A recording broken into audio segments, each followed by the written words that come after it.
Once beaten, twice shy, Erik ten Hag and Man United have learned their lessons and have made major adjustments ahead of our official preseason tour of the United States. A lot of changes have been made with the aim of solving the biggest problem we had from last season. That's the injury problem. My name is Webb. This is the United Hotspot. Like, share, and subscribe. This is not a transfer tracker.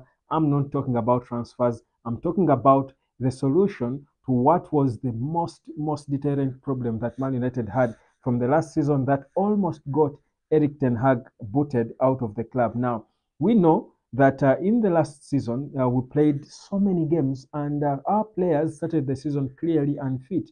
And if you do recall, most of the players were complaining for the longest time about the intensity of the training by Erik ten Hag.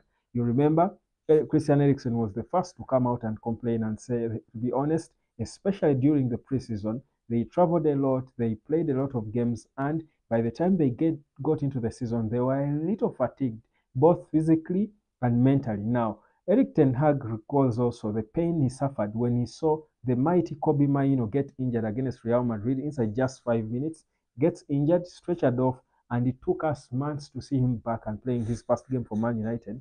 Yet, he was an important part of the team. In fact, United's season came alive when Kobe Mainoo started playing football after his debut. So it is clearly something that they had to learn from. And in this preseason, this is what they have done. They have adjusted quite a number of things, including the number of games that United is going to play. In the last preseason, we played about 8 games. The last was the Leeds United game. This preseason, we are playing two games less. These are going to be 6 games played by Man United. 2, what they have changed is they have reduced the distances that Man United, that the players are going to fly or travel. They traveled nearly 2,000, close to 3,000 miles in the last preseason tour. This time around, they have reduced it by more than 1,000 miles. So it's going to be a significant decrease in terms of how many miles they move. So again, that is them conserving energy, so that by the time they get into the season, the players are not fatigued.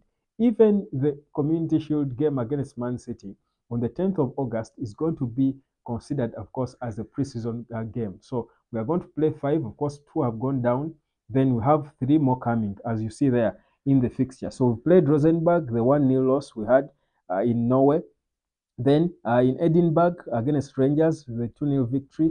Then the next 3 will be on the 27th on Saturday, Man United against Arsenal. And then United takes on Real Betis and then Liverpool on the 3rd of August, before, of course, the next week, taking on Manchester City in the Community Shield. So you can see that they have reduced the number of games. The intensity has got to go down, because the thing with the Premier League, Erik ten Hag learned the hard way that because of its intensity, players need to start the season when they are rested, well rested and fit. And for this year, it's even different because there has been several continental competitions like the Copa America, the Euros, where most Man United players were taking part. Players, about 7 players or 10 players, have been left behind from the US tour because they were playing for their countries. The likes of Lisandro Martinez, Garnacho, Luke Shaw, Kobe Mainoo, the likes of the Turkish goalkeeper Altel Bayindir, name them. They have all been left out because they were playing so much football during the Euros. Even the Rasmus Højlunds and the Christian Eriksen cannot be really fully fit. The Scott McTominays, whereas they returned already into training and they had their 3 weeks of rest, probably, it is not enough. So there is going to be a lot of conservation, because most of the injuries that United players suffered that affected the season of Man United were hamstring injuries, and hamstring injuries are a sign that players' bodies are fatigued, their muscles are tired. So this is the solution they are looking to get, so that they do not lose out important players early in the season or even during preseason. That again will get us going back to where we are, because the reality is we might have listened to all these excuses. We're all, of course, the logical thing was all of us to see, like Erik ten Hag kept reminding us, that if we had an idea about football, we would know that if you don't have your players like Lisandro Martinez, your players like Varane, your right central defense partnerships, you don't have a left-footed left back, it is going to be difficult for you to play football. The Casemiros were getting injured. It was understandable. He tried to keep reminding us of that. But the reality is, this season, no one will listen to those excuses, because partly he was to blame. His team and his methods were to blame for these for the fatigue, or the clear fatigue that these players had. And there are some players who could have, called lazy, but they were just too fatigued. And when your body is fatigued, usually even the brain, because some of the challenges the players were facing were mental. So the correlation between the body and the brain, is what it's near. It's near. They sort of work in situ. They boost each other. So it's an important adjustment that Erik Ten Hag has made, so that he doesn't lose important players, but also so that players start the season when they're fit and fresh. So don't expect so many games during the preseason, and also don't expect so many injuries. But also the fact that they changed the medical team with Garo Disco coming in. I was saying here for a long time that whereas we knew that Erik Ten Hag needed to stay, it was the logical thing by INEOS to do. We also know that there are areas he needs to improve. His training methods, for example, he has got to be able to loosen up a bit because of the intensity of the Premier League. The Premier League in itself, the games come in thick and fast. There are so many games, and it's good that United won't be playing in the Champions League, but they still have got the Europa League to play. So the intensity of football at this level is so high that players need to conserve as much energy for match days as they can, or else you will get injuries after injuries after injuries, and that will be a huge problem. So that's exactly what Manchester United is trying to deal with. And Erik Ten Hag, I think the fact that he has got a Ruud van Nistelrooy who is part of his backroom staff. Nistelrooy knows how Sir Alex Ferguson used to prepare his players so that they would come and look fresh and fit all throughout the season. Nistelrooy knows how Sir Alex Ferguson would rotate players to try and keep them fit, and because of and again to bring out the importance of depth in the squad.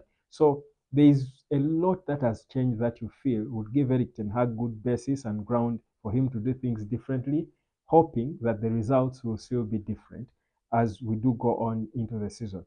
In all honesty, with all these changes that I see, I feel like it's going to be a high pressure season for Erik Ten Hag, because there won't be so many excuses. We know that more signings are being brought in. We know that the depth is going to be there.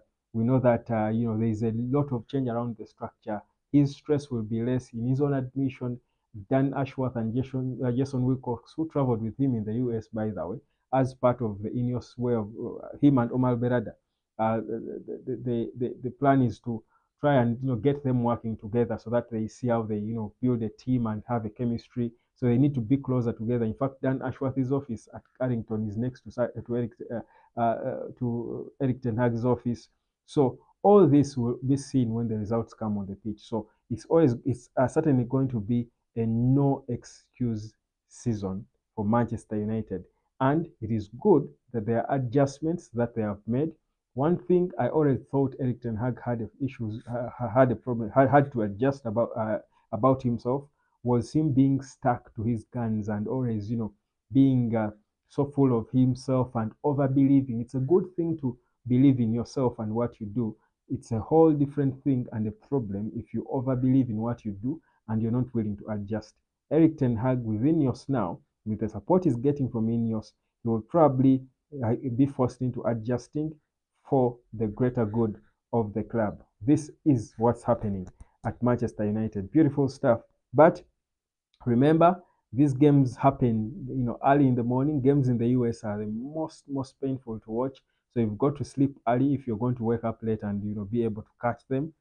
If not, you watch replays of stuff. But I will be here probably to give you watch alongs of those games, especially the one against Arsenal and the one against Liverpool. I think I should be able to come out and give you a live watch along of those two, hoping that you guys will wake up with me and we do enjoy the game together. My name is Webb. This is the United of Sport. Like, share, and subscribe. Have a good morning, good night, a good evening, and I'll catch you in the next video. Peace, love, and harmony.